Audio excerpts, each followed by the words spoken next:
Yeni bir videodan herkese merhaba. Bugünkü konumuz Hermetizmin ikinci prensibi, yani mukabele, karşılık prensibi. Yukarıda olduğu gibi aşağıda da, içte olduğu gibi dışta da o vardır.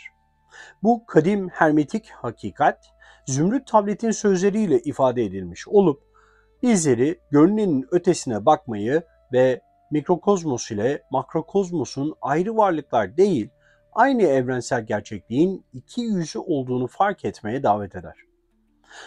Yıldızları oluşturan aynı güç, aynı bilinç bedenimizdeki atomları da oluşturur. Bugün bu evrensel yasanın derinliklerini birlikte keşfedeceğiz. Onun bilimdeki en son gelişmeler ve tarih boyunca mistikler ile filozofların binlerce yıllık bilgeliğiyle nasıl bağlantılı olduğunu göreceğiz. Bu ilkenin hayatımıza nasıl uygulanabileceğini ve nasıl daha bütünleşmiş ve bilinçli varlıklar haline gelebileceğimizi anlayacağız. Mukabele prensibi olarak bilinen bu yasa, gerçeğin tüm boyutlarıyla fraktal bir yapıya sahip olduğunu ifade eder. Bu hermetik ilkeye göre evrendeki her şey birbirleriyle bağlantılıdır ve bütünü oluşturan her parça bütünün bir yansımasıdır. Örneğin vücudumuzdaki hücreler tüm organizmayı oluşturan aynı genetik kodu taşır ve her hücre bir bakıma bedenin bir mikrokozmosudur. Aynı şekilde galaksilerin hareketi, atomların ve elektronların çekirdekleri etrafındaki hareketlere çok benzer. Bu da evrensel yasaların ister astronomik, ister alt atomik ölçekte olsun aynı olduğunu bizlere gösterir.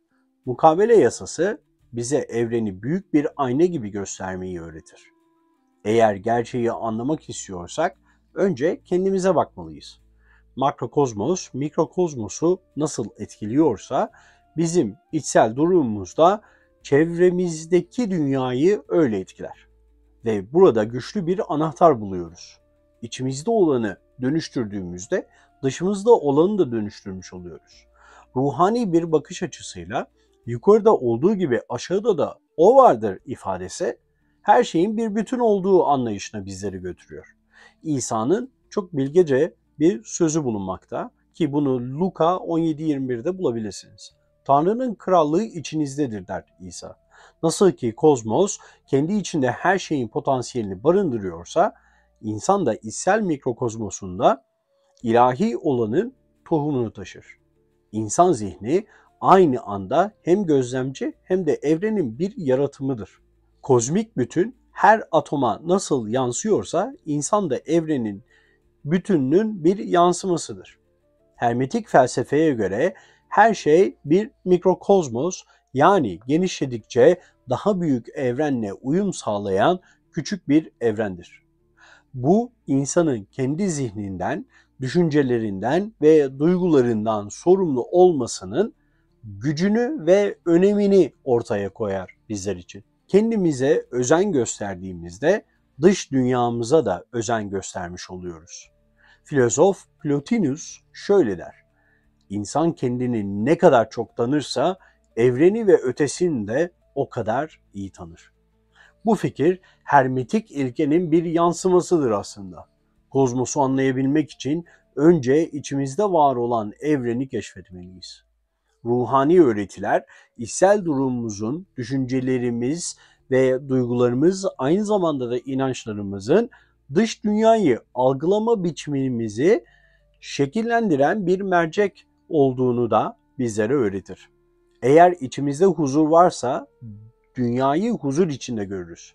Eğer içimizde çatışma varsa çevremizdeki dünyada da bize düşmanca ve uyumsuz görünecektir. Bu anlayış benlik ile de diğerleri ya da insan ile evren arasındaki sınırların birer yanılsama olduğunu gösterir. Gerçekte daha büyük bir bütünün parçasıyız aslında. Ve içimizde olup biten her şey dış dünyada meydana gelenlerle sürekli bir etkileşim içindedir, sürekli bir bağlantı halindedir. Böylece içsel evreni dönüştürerek dışsal evrenle olan ilişkimize yön vermiş oluruz.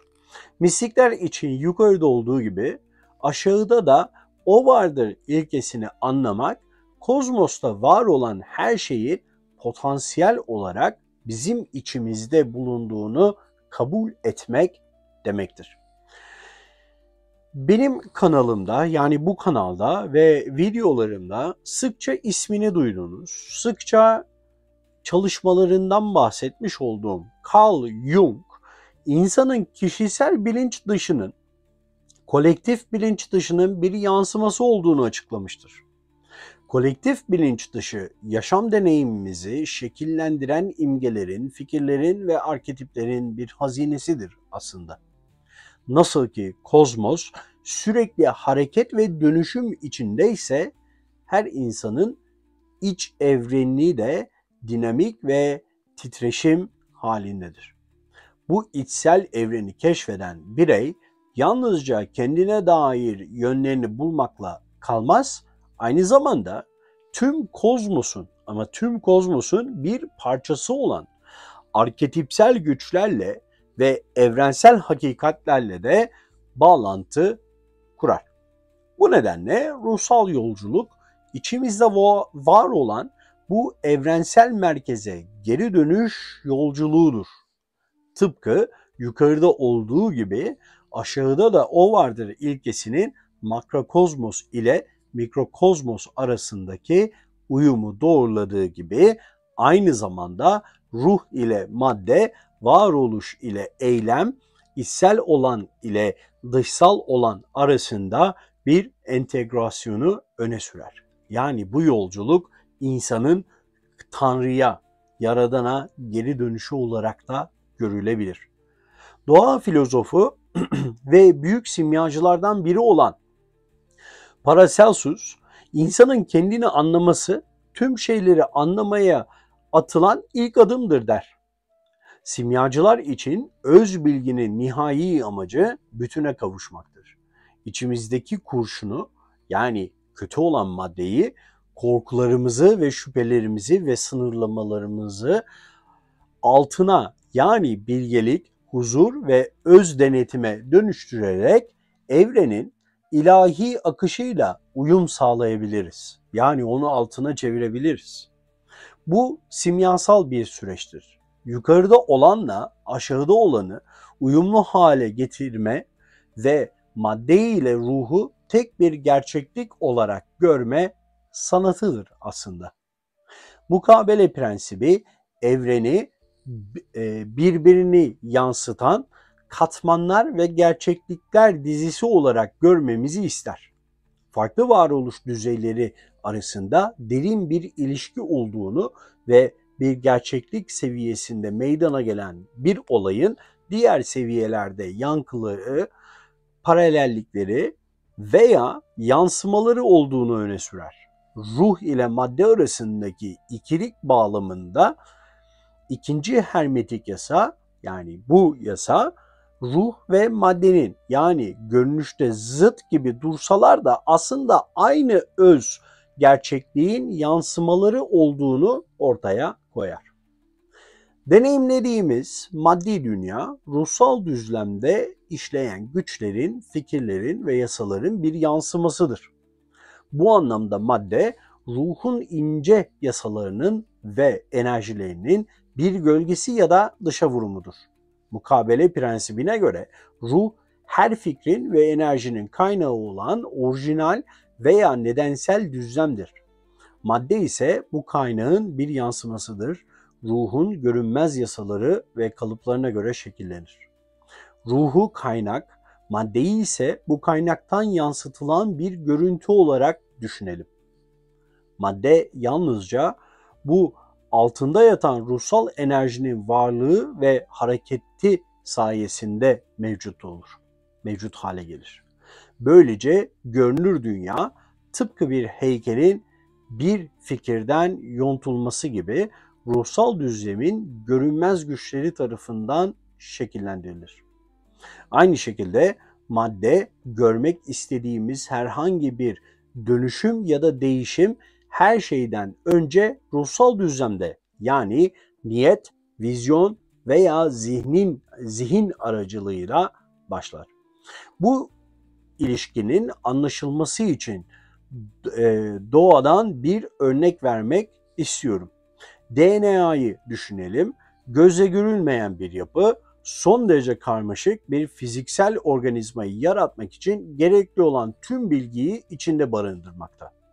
DNA ile fiziksel beden arasındaki ilişki, ruh yani bilgi ve enerjinin kaynağı ile madde yani bu özün dışa vurumu arasındaki mukabele ilkesinin bir yansımasıdır. Zihnimizi ve niyetlerimizi ruhsal yasalarla hizalayarak maddeyi arzumuz doğrultusunda etkileyebiliriz ve şekillendirebiliriz. Ancak bu maddi gerçekliği kontrol etmek ya da onu manipüle etmek anlamına gelmez. Aksine bu bir uyumlanma sürecidir. Maddenin yalnızca ruhun yoğunlaşmış bir hali olduğunu anladığımızda derin dönüşümlerin doğrudan ruhsal düzlemde yani niyetlerimiz, düşüncelerimiz ve inançlarımız seviyesinde gerçekleştiğini fark edebiliriz. Örneğin bolluk ve refah isteyen biri bu zenginliğin önce ruhsal düzlemde başladığını anlayabilir. Kendine değer verme, özgüven ve şükran gibi inançları besleyen bir zihin aracılığıyla bu gerçekleşebilir. Bu ruhsal ve zihinsel kalıpları besleyerek maddi dünyadaki yansımanın kaçınılmaz olarak ortaya çıkmasını sağlar. Bazen kademeli ve ince bir şekilde de olsa bu böyledir. Hayat, ruh ile madde arasında süregelen bir danstır aslında. Burada amaç birini diğerini tercih etmek değil, her ikisini de kabul edip uyum içinde birleştirebilmektir. Gerçek simya, ruhsal dünyayı maddi yaşamla bütünleştirmek, fiziksel varoluşumuzun her yönünün bir ruhsal yansıması olduğunu ve her ruhsal deneyimin maddi içinde yaşanabileceğini fark etmekten geçer.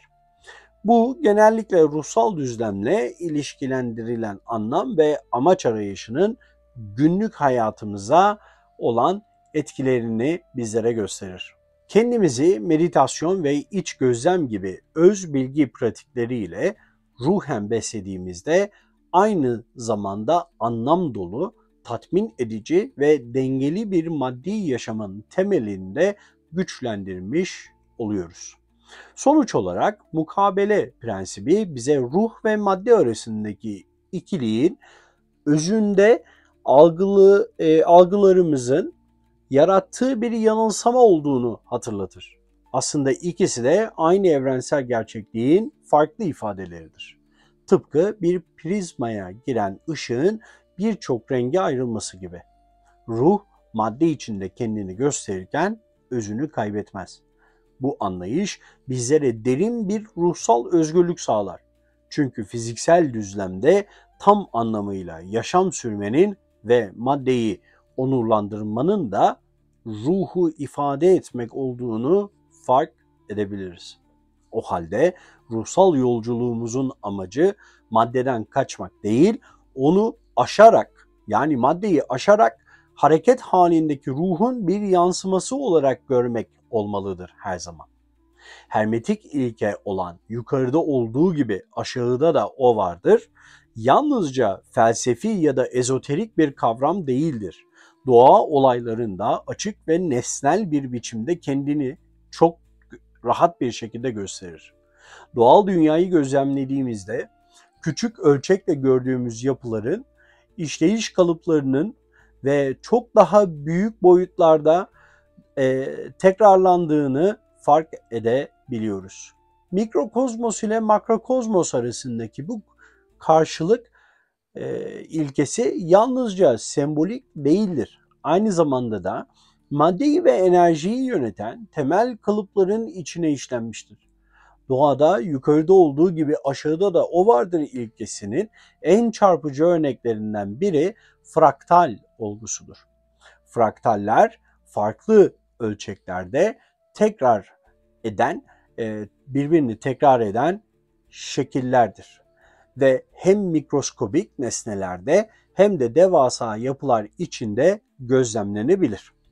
Fraktal geometrisi Evrenin büyük ölçeklerdeki yapısını belirleyen aynı kalıpların doğanın en küçük ayrıntılarında da bulunduğunu bizlere kanıtlar.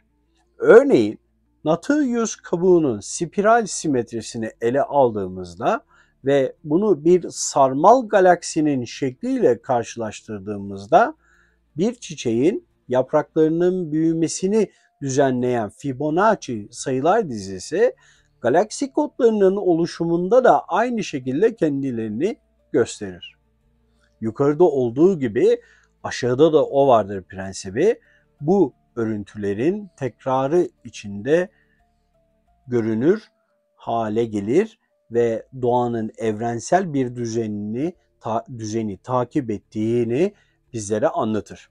Bu matematiksel organizasyon birçok kişi tarafından kutsal geometri olarak bilinir ve evrendeki her şeyi yapılandıran bir dil olarak görülür. Atom altı parçacıklarının hareketlerinden bitkilerin büyüme döngüsüne ve yıldız sistemlerinin oluşumuna kadar biz aynı şeyi görebiliriz.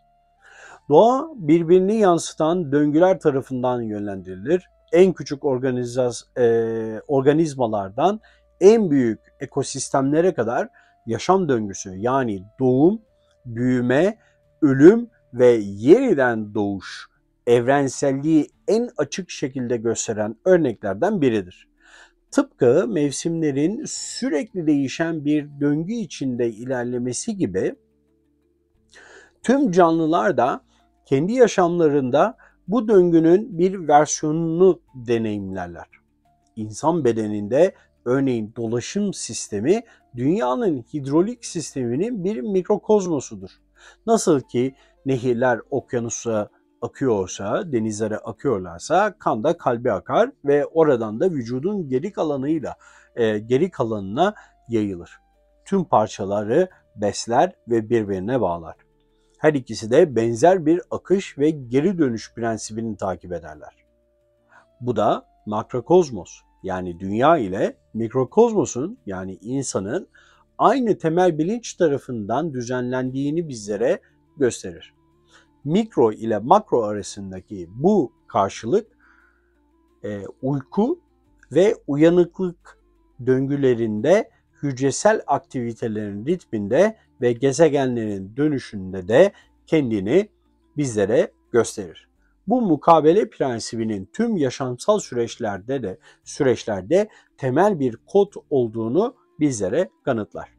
Yukarıda olduğu gibi aşağıda da o vardır ilkesinin bir diğer açık örneğini atomların ve güneş sisteminin yapısında görebiliyoruz. Çekirdeğin etrafında dönen elektronlarla çevrili bir atom, tıpkı bir yıldız sisteminin merkezinde bulunan Güneş ve onun etrafında dönen gezegenlere benzer. Bu benzerlik bazı bilim insanlarını ve mistikleri evrenin temel yapısının tekrarlayan ve holografik olabileceği düşüncesine yönlendirmiştir. Yani hologram evren düşüncesine yönlendirmiştir. Aynı desenin hem atom altı ölçekte hem de kozmik ölçekte tekrarlandığını öne sürerler. Bu benzetme mikrokozmos ile makrokozmosun birbirini yansıttığı düzenli bir evreni ortaya koyar. Filozof ve matematikçi Pisagor sayıların her şeyin temel ilkesi olduğunu savunarak gerçeğin hem galaksilerin uçsuz bucaksızlığına hem de en küçük parçacıklara uygulanan matematiksel ve geometrik prensiplere göre yapılandırıldığını ileri sürmüştür. Bilinçaltında Albert Einstein ile birlikte çalışan fizikçi David Bohm, holo hareket fikrini öne sürmüştür. Bohm, gerçeğin ayrı parçalardan değil, bölünmez bir bütünden oluştuğunu ve parçaların birbirlerinden yaratılmış değil, daha büyük ve bölünmez bir gerçekliğin yansımaları olduğunu savunmuştur. Tıpkı bir hologram gibi. Başka bir deyişle evrenin her bir parçası bütünün bir yansımasını içerir ve bir gerçeklik düzeyinde meydana gelen olay diğer düzeyleri de etkiler, diğer katmanları da etkiler. geçtiğimiz yüzyılın önemli matematikçilerinden Benoit fraktalleri keşfederek bu örüntülerin çeşitli sistemlerin temel bir özelliği olduğunu ortaya koymuştur. Evrende bu fraktal bakış açısıyla baktığımızda her küçük parçanın bütünün daha küçük ölçekli bir versiyonu gibi göründüğünü fark ederiz. Böylece yukarıda olduğu gibi aşağıda da o vardır ifadesi sadece felsefi bir metafor olmaktan çıkar ve doğada gözlemlenebilir bir olgu haline gelir. Mukabele yasası dış dünyamızın elde ettiğimiz sonuçları sağlığımızın, fiziksel görünümümüzün iç dünyamızın doğrudan bir yansıması olduğunu gösterir. İnançlarımız, niyetlerimiz ve en önemlisi günlük alışkanlıklarımız dış gerçekliğimizin temelini oluşturur. Her tekrar ettiğimiz küçük eylem zihniyetimizin bir ifadesidir ve zamanla bilerek somut ve görünür bir gerçeklik yaratır. Tıpkı bir göle atılan taşın dalgalar oluşturup yayılması gibi. Alışkanlıklarımız ve düşünce kalıplarımızda vücudumuzu ve hayatımızı şekillendirir. Başka bir deyişle fiziksel, duygusal ve hatta finansal durumumuz içimizde sürekli olarak beslediğimiz şeylerin bir yansıması olarak karşımıza çıkar. Hayatımızın her yönü inandığımız, arzuladığımız ve günlük olarak uyguladığımız şeylerin bir sonucudur. Disiplinli bir zihin, sağlıklı ve tutarlı alışkanlıklar yaratmak için verimli bir zemin sağlar. Amaçlarını ve hedeflerini netleştirmiş bir kişi bu içsel düzeni bedenine de yansıtır. Zihinsel disiplin somut eylemlere dönüşür. Yani düzenli yemek saatleri, fiziksel egzersiz ve bedeni besleyip güçlendiren pratikler. Sonuç olarak beden de bu organize zihnin bir yansıması olur. Sağlıklı, güçlü ve dengeli. Öte yandan kolayca dikkati dağılan, öncelik belirleyemeyen dağınık bir zihin genellikle zararlı alışkanlıklar üretir. Bu zihniyet düzensizlik belirtileri gösteren bir bedende kendini yansıtır. Aşırı kilo, kronik yorgunluk ve sağlık sorunları. İç disiplin eksik olduğunda kişi genellikle anlık rahatlama yollarına yönelir. Kendini kodlar. İşlenmiş gıdalar, aşırı hareketsiz yaşam tarzı, yetersiz uyku bunlar kısa vadede tatmin sağlasa da uzun vadede fiziksel ve duygusal bozulmaya yol açar. Sürekli erteleyen, egzersizi geciktiren ve beslenmesine dikkat etmeyen birini düşündüğümüzde bunu anlayabiliriz. Bu kişi zihinsel düzensizliğini bedenine yansıtır. Aşırı kilo ve sürekli yorgunluk, disiplinsizlik ve düzensiz bir zihnin dışa vurumu haline gelir. Antik Yunan filozoflarından Aristo'nun bilgece söylediği gibi biz tekrar yaptığımız şeyiz. Yani biz aslında tekrar yediğimiz, tekrar konuştuğumuz ve pratikte yaşadığımız hayatın ta kendisiyiz. O halde mükemmellik bir eylem değil, bir alışkanlıktır. Her küçük eylem günlük olarak tekrarlandığında derin bir etki yaratır. Kendine bakım, öğrenme veya fiziksel egzersize her gün birkaç dakikasını ayıran biri zamanla bol ve verimli bir hasat yaratacak tohumlar ekmektedir. Dışarıdan bakan biri için önemli bir fiziksel veya zihinsel dönüşüm büyük ve ani bir değişimin sonucu gibi görünebilir. Ancak gerçekte bu dönüşüm tutarlı ve bilinçli olarak yapılan sayısız küçük eylemin bir yansımasıdır. Gerçek dönüşüm başarının ya da başarısızlığın aslında günlük olarak yapılan küçük seçimlerin birer meyvesi olduğunu anladığımızda gerçekleşir. Örneğin her gün daha fazla su içmek gibi basit bir alışkanlık izole bir eylem olarak önemsiz görülebilir sizlere. Ancak aylar içinde bir insanın cildini, enerjisini ve genel sağlığını daha pozitif yönde dönüştürebilir. Bu mukabele prensibinin eylem halidir. Zihnin mikrokozmosunda başlayan küçük eylemler günlük hayatta kendini gösterir ve sonunda yaşamın makrokozmosunda derin değişimlere yol açar. Dış dünyada ister bedende, sağlıkta ya da ilişkilerde olsun bir değişim yaratmak için işe içimizden yani zihnimizden ve ruhumuzdan başlamamız gerekir. İşte mukabele prensibinin gücü budur. Zihniyetimizi değiştirerek ve disiplin, öz bakım ve öz sevgi inançlarını besleyerek günlük alışkanlıklarımızın da bu içsel değişiklikleri yansıtmasını sağlayabiliriz. Ve zamanla dış dünyamız bu yeni içsel yapılandırmaya uyum sağlar. Amaçlarını ve yönünü net olarak belirler ve inşa etmek ve başarmak istediklerini bilenler bu yolu destekleyen alışkanlıklar geliştirirler.